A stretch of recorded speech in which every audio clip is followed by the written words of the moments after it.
You don't have to go far to see how the other half lives in prosperous Hong Kong.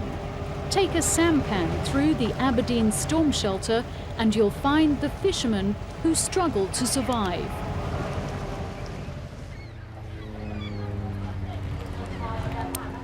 For decades, Fisherman Ho, like most of Hong Kong's citizens, has lived by an unwritten contract.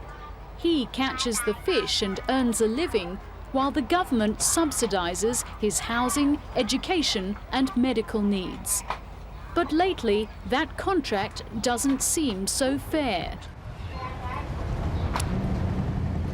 For 2 months over summer, it's now illegal to fish in the South China Sea. A ban has been in force aimed at replenishing dwindling fish stocks.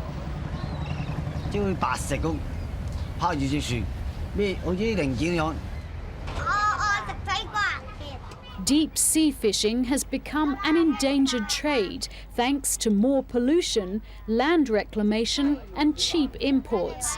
Mr. Ho's future is now anything but secure.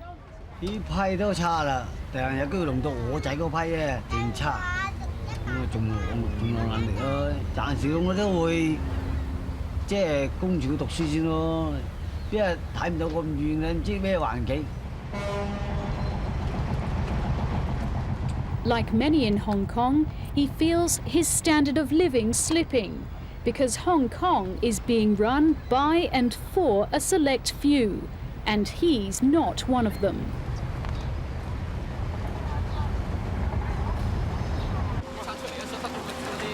Environmentalist Christine Lowe is one of Hong Kong's most popular legislators.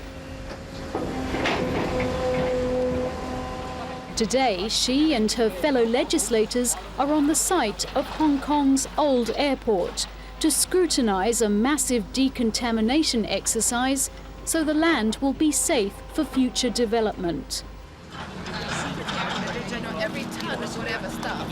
After 9 years as a legislator, this is one of her last duties.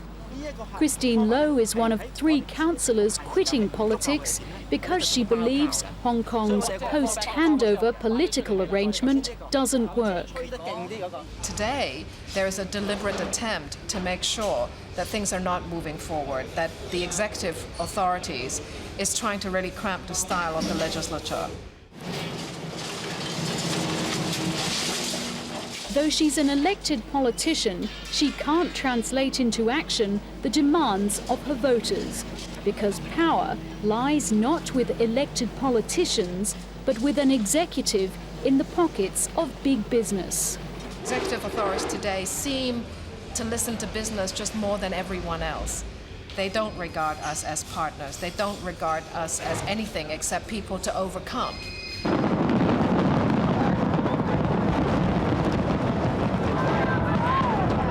Three years ago, Hong Kong celebrated the end of colonial rule and the beginning of a new era under China, where Hong Kong people would become masters of their own house. Now, Hong Kong people are to run Hong Kong. That is the promise, and that is the unshakable destiny.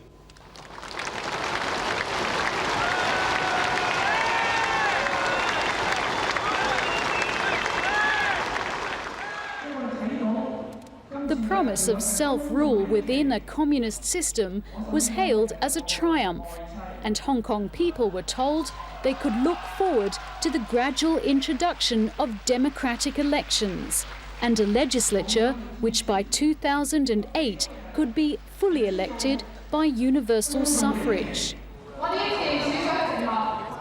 Shortly after the handover, Ms. Lowe looked forward to a political future which promised a bigger voice for the citizen. Under colonial Hong Kong, basically the people who had the most influence were inevitably the business community. If business people want to stand up and promote a more conservative establishment view, well, they have to run in politics as well. They can't rely on sort of really a patronage system anymore. But sadly, she now concedes big business still relies on government favoritism, and the voice of the people has gone unheard. Ms. Lowe blames this on the Beijing-backed Chief Executive Tun Chee-hwa. He has very little appetite, it seems, for building a new relationship with the people who have the people's mandate. Unfortunately, Mr. Tun doesn't seem to be able to get rid of the perception that the government favors certain businessmen.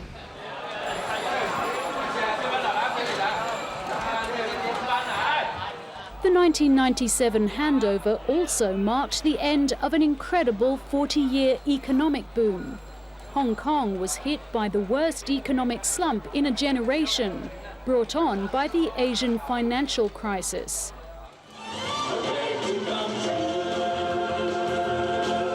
To counter this, Mr. Tun embarked on a grandiose drive to put Hong Kong back on the map.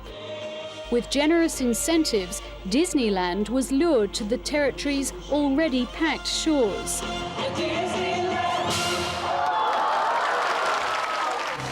Many indoor sports will be staged in the Hong Kong Convention and Exhibition Center.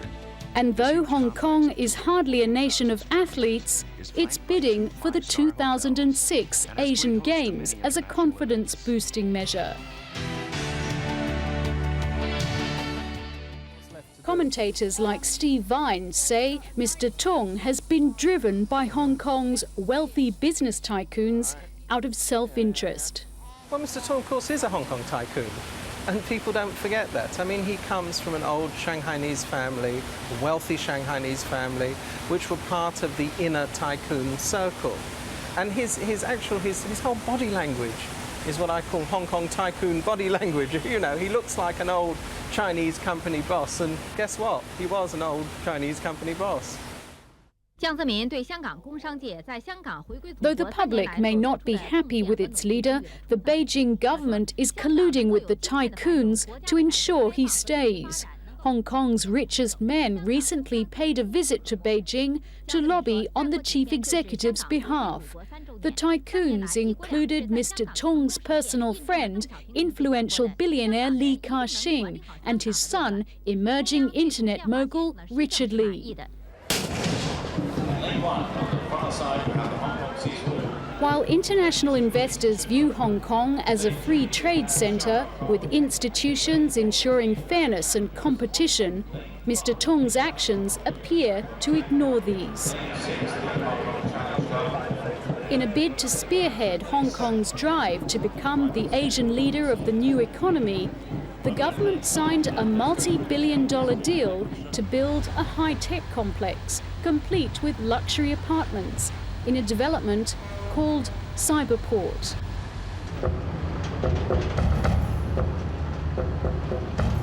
But this was no ordinary deal. The government bypassed the usual process of a land auction and gave a multi-million-dollar piece of Hong Kong's disappearing waterfront to Cyberport's developers.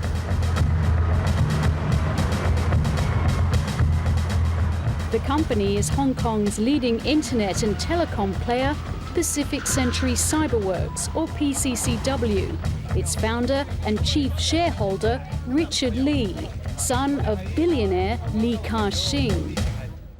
I thought the Cyberport was the dumbest decisions they could have made. I mean, if they couldn't actually have held a tender so that you don't actually have these allegations, right? I mean, I just don't know why they did it the way that they did.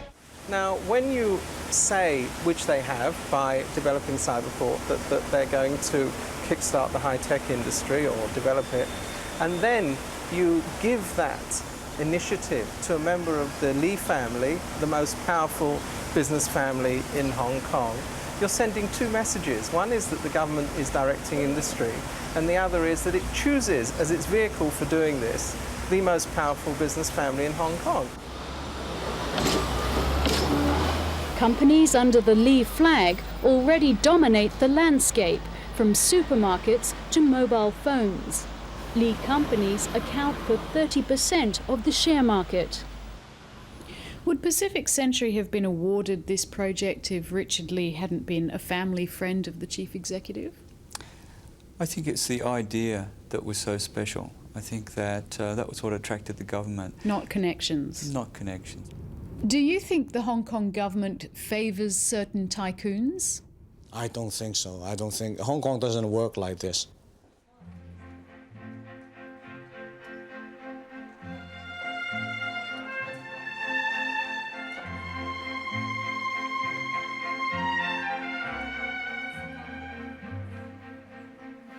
For a deeper explanation of how Hong Kong works, pay a visit to construction tycoon Sir Gordon Wu.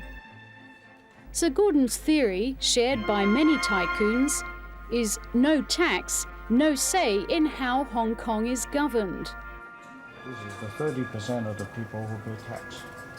His view is that the wealthiest 30% of society pays the taxes, which in turn funds the subsidies for the remaining 70%.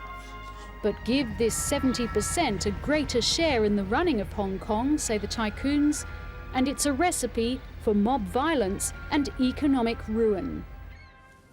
The trouble with Hong Kong would be because the inexperience of these 70% people. And then they would vote in some radical people, and then they would say, okay, we're going to change the successful formula of Hong Kong. So you believe democracy would lead to a free-for-all? It certainly would change Hong Kong dramatically in that sense. Now, suppose I am going for elections. You know, my tactics would be very simple. Get elected at any cost. So I'll go and say, vote for me. I'll guarantee you free lunch, free dinner, and free breakfast. And what else you want, I'll give it to you. After all, it's not my money.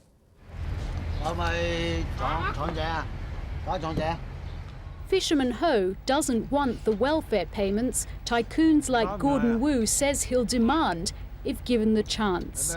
He wants stable work and a future for his children. But the family's evening meal gets leaner and leaner. He doesn't see how the poor will benefit from schemes like the cyberport, devised for and by the tycoons. 我都唔知咩，數碼講好似我哋對我哋都冇得話事，我哋啲即係我話咧，我啲小市民，即係好似話只係打開張報紙睇下算數，都唔到我哋話事。嗰啲有錢佬話晒事，起碼佢哋都話晒事嗰啲嘢。咁但係呢啲嚟講咧，冚唪唥。And those dissatisfied with Hong Kong Inc. are a growing force. Even the pro-business Liberal Party is calling on the government to prop up the ailing property market, down nearly 50% since the handover.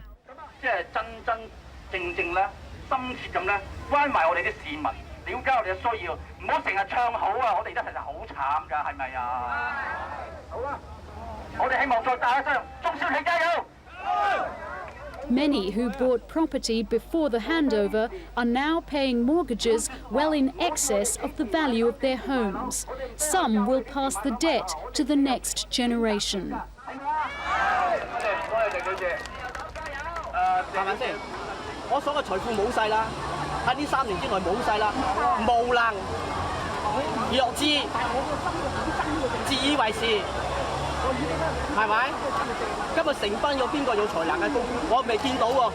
While the anger seethes, the powerless are likely to get angrier still.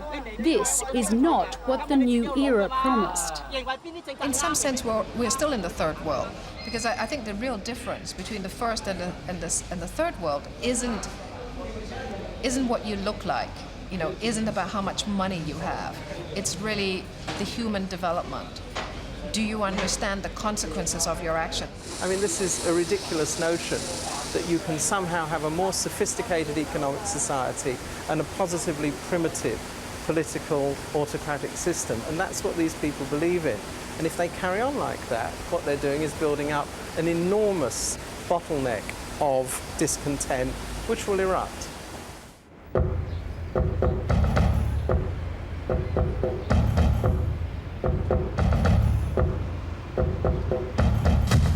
Years after the handover, this wasn't the way it was meant to be. The dream that life would be better under Chinese rule has virtually disappeared. Anger has replaced optimism, and the tycoons who dislike democracy, for now, are winning the day.